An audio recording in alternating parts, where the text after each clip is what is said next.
When I'm showing you every day, every week, months and years, over and over and over again, me executing with the very things that I teach. Come on now. Come on. What matters more? If you're in a court, okay, if you're sitting in front of a judge and a jury, who's going to have the more damning evidence? Somebody that's bringing the receipts showing that this is what it works like. This is execution. This is the person driving, and I'm doing it. I'm doing it every fucking day. Every week, I'm showing you exactly what I taught in those videos, and it's happening like precision.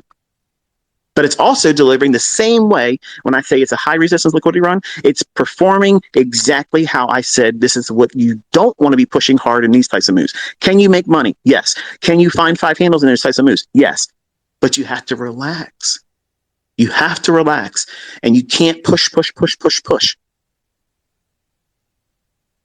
And you sure as hell need to know the bias. You can't be selling short on a day like this over and over and over again, and adding more and trying to do a bigger position because you're arm wrestling for clout and failing.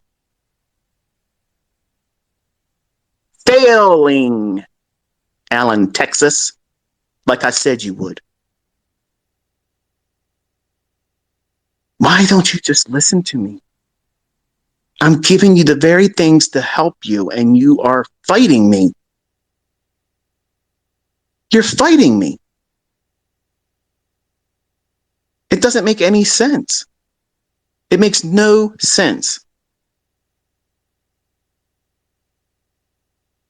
When you are in a trade and you feel high strung, when you feel like you want to turn your live stream off because you know your trade's about to shit the bed and you're going to lose more, number one, you need to stop. Take some time off. 2, you're over leveraging. And 3, you need to reassess what you're doing because you are fighting real institutional order flow and you don't know it. Market profile is not going to teach you that. Point of control is fucking useless. Depth of market, all that bullshit. Heat maps, dumb bullshit. It's useless. It's all gimmick. You don't need any of that stuff. You don't need any of it. I've been trading this entire year, just doing discretionary trades with just the basic of the things that I teach on my YouTube channel. None of that was Enigma. You don't need that. And I think that what I'm showing, they're worthwhile results. And it's not even perfect. Now, you might argue, wait a minute, like you just said on Tuesday it was going to go, barring that. But apart from that, it's just discretionary trading, sticking to just general basic rules, liquidity, inefficiencies, time of day, market structure, simple stuff that may not seem simple to you right now.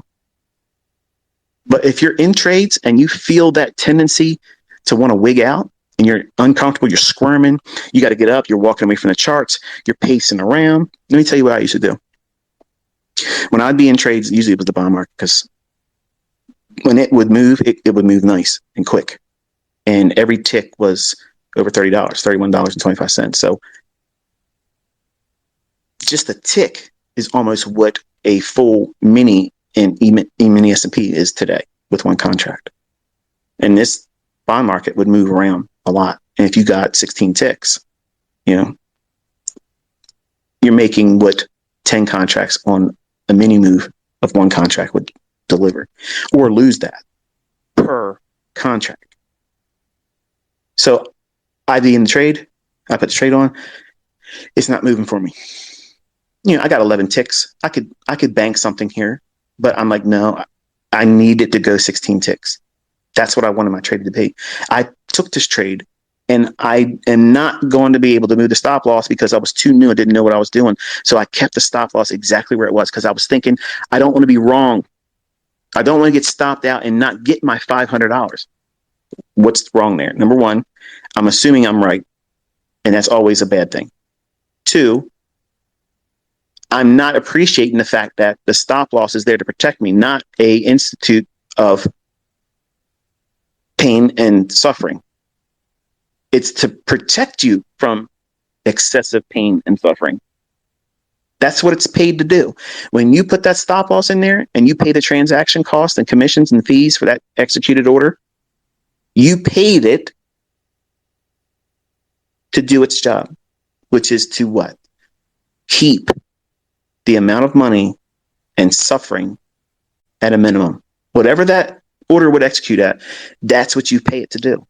Once you place the order, you don't worry about that. It's doing its job. If you are going to worry about it, then don't use a stop loss and try to time it if it goes down there, because that's the equivalent of what you're doing. So why waste any fucking time doing that? Put the trade in there and then focus on what matters most.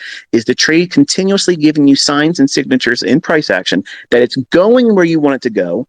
It's not giving you the broken wing tactic. It's running out of steam. It doesn't have energy anymore. You've been in trades where you just know that this damn thing is not going where you want it to go. But what happens? What happens? You don't take anything off. You don't close the trade and say, okay, I'm not going to waste any more emotional and psychological equity on this trade.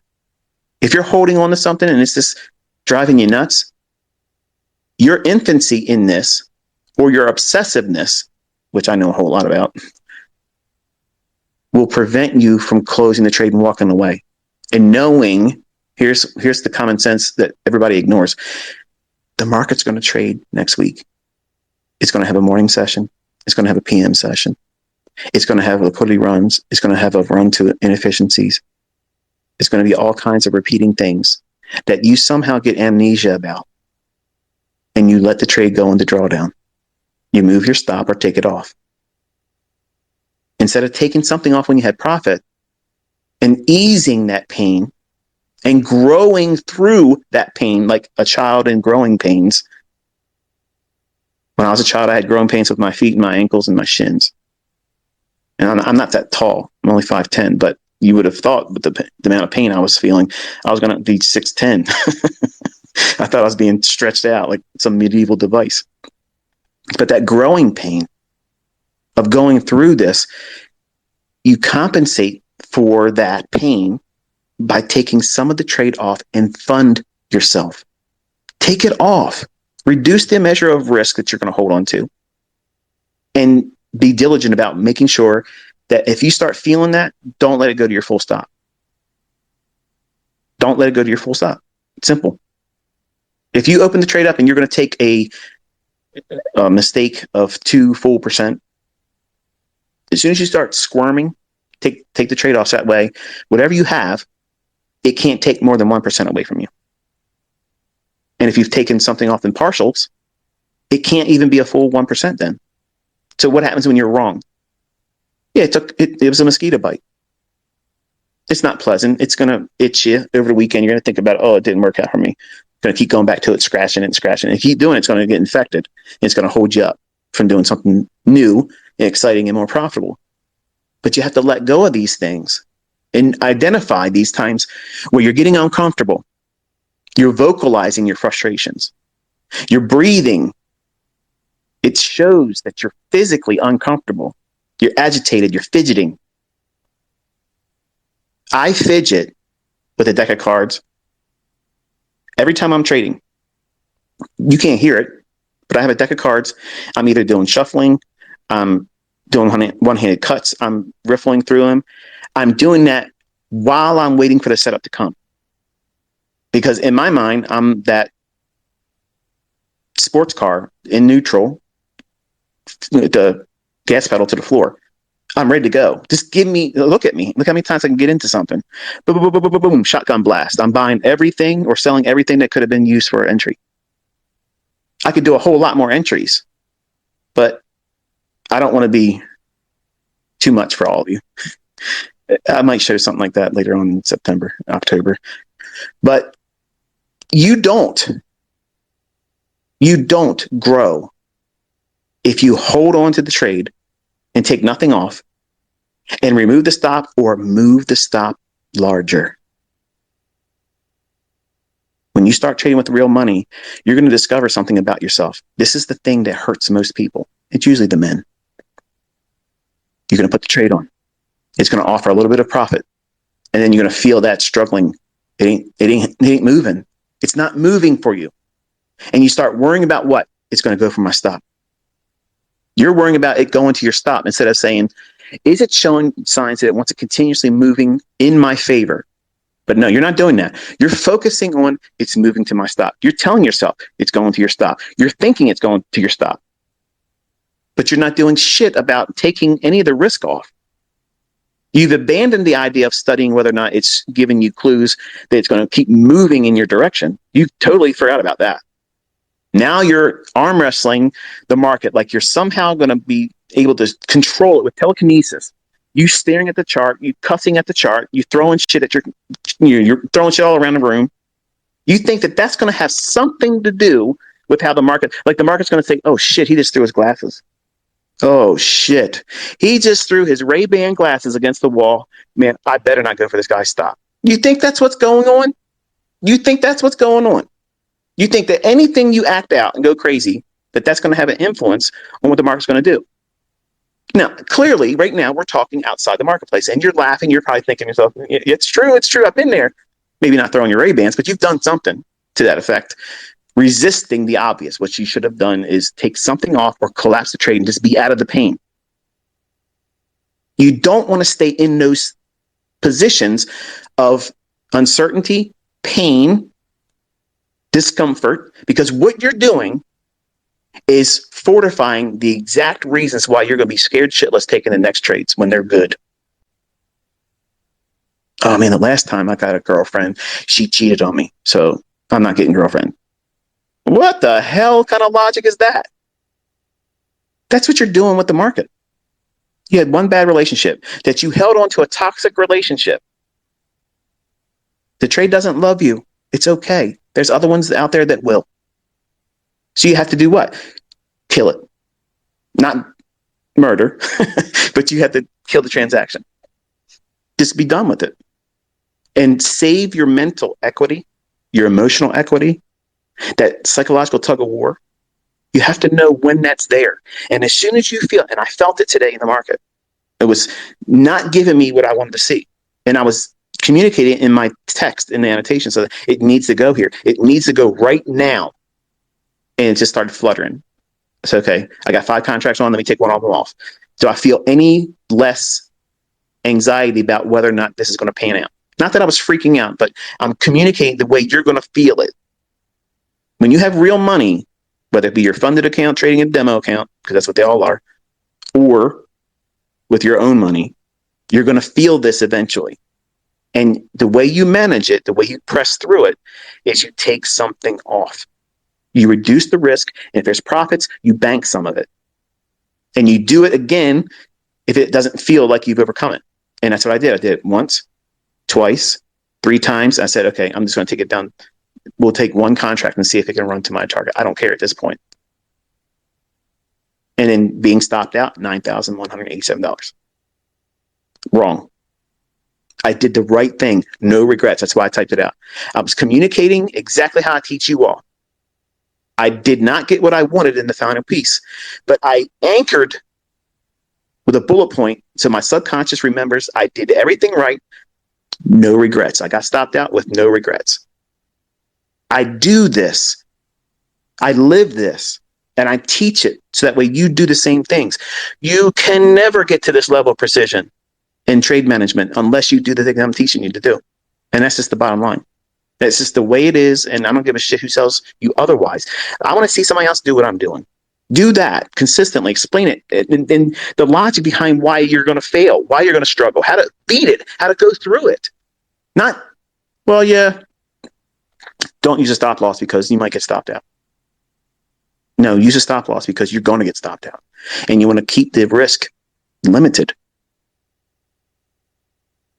And you're going to find out one of these days when you finally do touch an account that has real risk monetarily, you're going to have all kinds of staying power.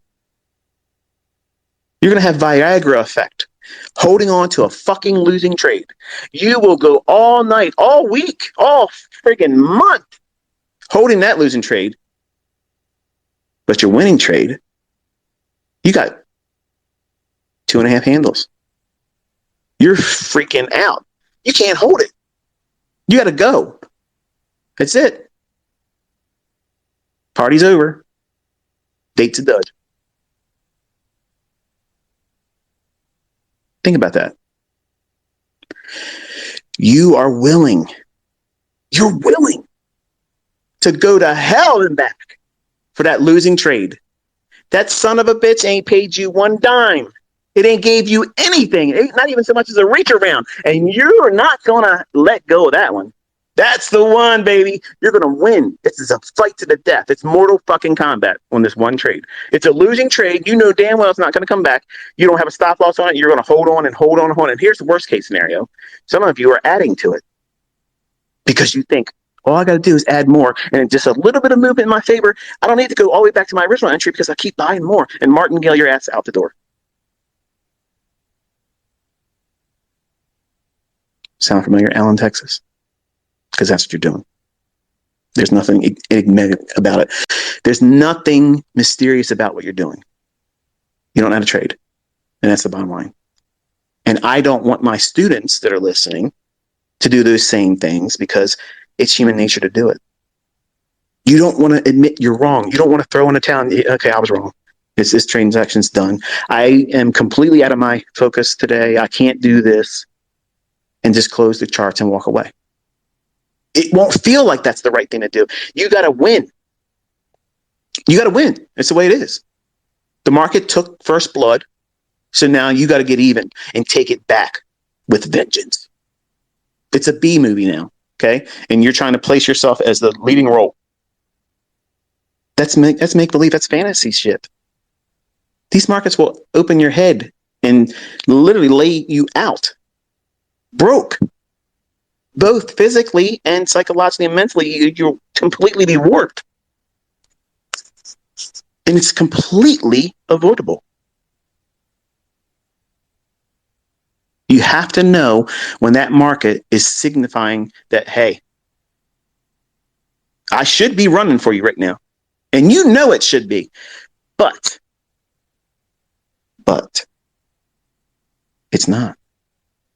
And you have profit. And what happens if I get out, ICT? You don't understand. I have been taking loss after loss after loss, and then all of a sudden now I got this one trade where I'm in there just marginally profitable. And yeah, it's okay. It's not moving for me right now. It's been 3 fucking days. It hasn't done anything for me, but I got a small little gain right now. And I know deep down inside that this trade is not going to pan out for me. I know it's not. But what if it does after I get out?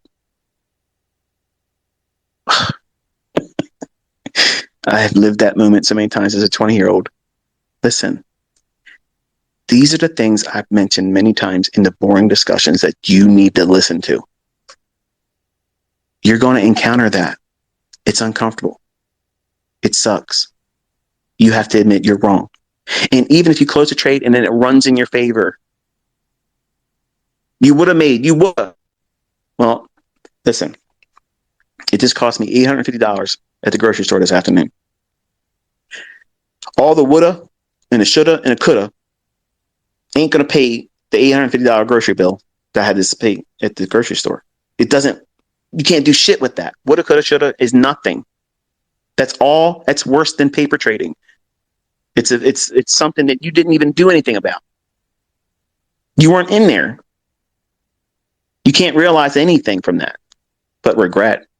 And you're doing that instead of saying, I was right to manage my emotions, disconnect myself psychologically from the marketplace, and the result of one transaction, I removed that emphasis and power over me as the human being, that wrestling match, that gladiator war.